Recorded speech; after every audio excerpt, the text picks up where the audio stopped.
The sightless knights were supposed to always be there for the people of Sanctum Reach. No matter the problem, their light was supposed to shine bright like the sun. They looked beyond everything to bring hope and peace to the land, but in the darkest of times, they were failing. They were lost and scrambling, and no one knew what they could do to fix things. Carson Faraday, the leader of the Sightless Knights and bravest of them all, knew the day would come when the Knights would face a threat that they could not face. But he never thought that day would come at the hands of the townspeople. They gave everything to save. These people had asked them for help, had lured them in with food and sad eyes, and tales of a darkness they could not shake. Carson had fallen for it. They had all fallen for it. The knights were picked off one by one until only a handful of them remained. Carson leading them back towards a more secure location, holding until he could make a plan. It's like the shadows are fighting with them. How is that possible? There was fear unlike anything he had ever heard coming from his second-in-command. Sarah was one of the strongest women he had ever met, having lost her father and brother to a war when she was young. But she still followed him into the world, followed with a smile and a laugh. She was a bright light among the knights, but here she was, crying and fearful. Are we going to do this? He didn't know, so he remained silent. The others shifted, and he realized that his silence might have destroyed what hope they might have had left. But he honestly had no answer. He had never seen a creature like this. They had never faced something like the beast coming from the shadows. Tentacles of inky shadows, hissing out without warning to snatch them up without warning. His people's screams would remain in his ears for the rest of his life. We will be able to. We have to believe in Enos and his light. With their God's name spoke, he could feel the energy shift around him. Even Sarah took a deep breath and steadied herself against her great aches. The weapon was larger than she was, and people seemed to underestimate her based on that. She was smaller than the average human, but she could swing that axe fast enough to lop a man's head off while they still laughed at her height disadvantage. Sebastian, use your magic talents to summon the brightest light you can. We're going to push that shadow beast back. Taking a deep breath, he pulled his own weapon from its sheath. He could hear the gasp from his people. He rarely brought out the great sword, wishing to speak to their enemies before they went to blows. Sometimes a well-placed conversation could end a war before it even began. But in this situation, whispering reflection would need to be freed. The wind picked up around them and Carson closed his eyes. Allah, bless us roaming knights in your guiding winds. Let us use our songs to keep our spirits soaring as we enter the darkness of the world. A song seemed to come from the winds, his prayer being answered by something unseen before Carson opened his eyes.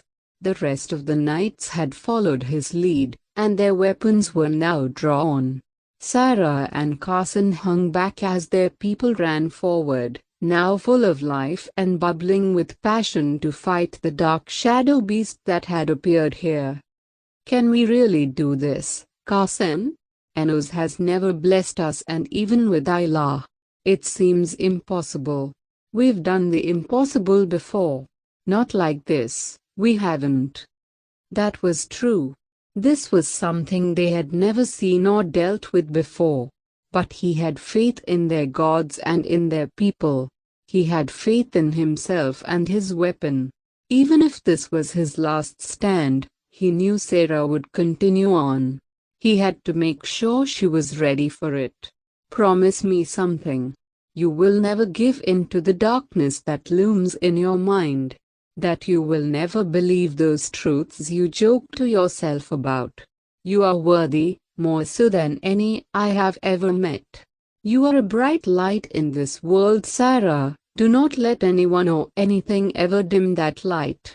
She looked up at him with confusion in her eyes, but the confusion dimmed as he pulled her into a hug. He closed his eyes before pressing a kiss to her head. Live and carry on after this. I'm so sorry. With that, Carson jabbed the hilt of his sword into Sarah's stomach and she gasped before her vision darkened and she sagged against him. He gently picked her up and turned to another figure, who was hiding in the shadows of the hut they were in. Please take care of her. She will hate me for this, but she has to live. I would never forgive myself if I lost her today. Catherine, please. Tell her I love her. With that, he pressed another kiss to Sarah's forehead and passed her body over to the larger woman standing there. The woman nodded sadly, covering the both of them in a mist before she turned and left the hut. Carson closed his eyes again, tears clouding them before he turned and lifted his sword. He had a fight to join. As he exited the hut, he was greeted with a sight that made his heart break. His knights were gone. All that remained was a small human, surrounded by the inky black creature who had started this whole mess. The legendary sightless knight. It is a pleasure to meet you, Sir Faraday. The man bowed before giggling, lifting his head as a tentacle lashed out at Carson. With a simple move, Carson cut the black tentacle from the beast. The beast made a choking sound before pulling back its severed tentacle. Carson's eyes narrowed at the figure. You have me at a disadvantage, sir, for you know my name, but I do not know yours. That is hardly fair. He was playing for time, to give Catherine and Sarah time to leave the area. He hoped they had enough time. The new man was unknown, but he knew he could beat the beast. Oh yes, silly me. I am Zephyr. He bowed low as the beast seemed to gargle behind him. Zephyr giggled again before reaching out to pat one tentacle that was wrapped around the ground close to him. Oh, don't worry, you'll get to eat him. We're just talking. It's been never so long since I've gotten to talk to someone. What is that supposed to mean? Carson wasn't stupid. He knew there were other things in this world. He had seen a nose. He knew of Ilah. The gods of this world thought they were nothing like the beast behind this man. Oh, right. You sightless knights have only ever seen the comet brighter. You see this. He pet the tentacle again and grinned, and Carson shivered at seeing that grin. Is what keeps the night. When the name left his lips, the whole being shifted and grew, like his name gave him more power. Carson found himself suddenly on the offensive as he fought back tentacles and flying debris. It felt like an hour before a tentacle grabbed his foot, lifting him in the air. His sword dropped, one of his arms having been broken during his attempt to fight the beast. He watched the sword impale the ground and Zephyr skipped towards it. But wind picked up around it, and blasted the smaller man away from it. What the? He wasn't laughing anymore as he picked himself up off the ground. He was bleeding, but he didn't seem to mind it, and that might have scared Carson more than the enormous beast that was holding him high above the ground. What was that, Faraday? The blessing of Ilah. You said you knew of the Fae. Shouldn't you know that only those who she trusts can use her blessed items? Carson smirked and had to cough, blood rushing to his head. He had broken ribs, he was sure of it. Whatever. It's just a stupid sword. Zephyr looked and sounded like a kid who was just told he couldn't have chocolate for dinner as he turned back to Carson and the beast. Eat him. We're done here. Carson closed his eyes. This was it? He knew it was.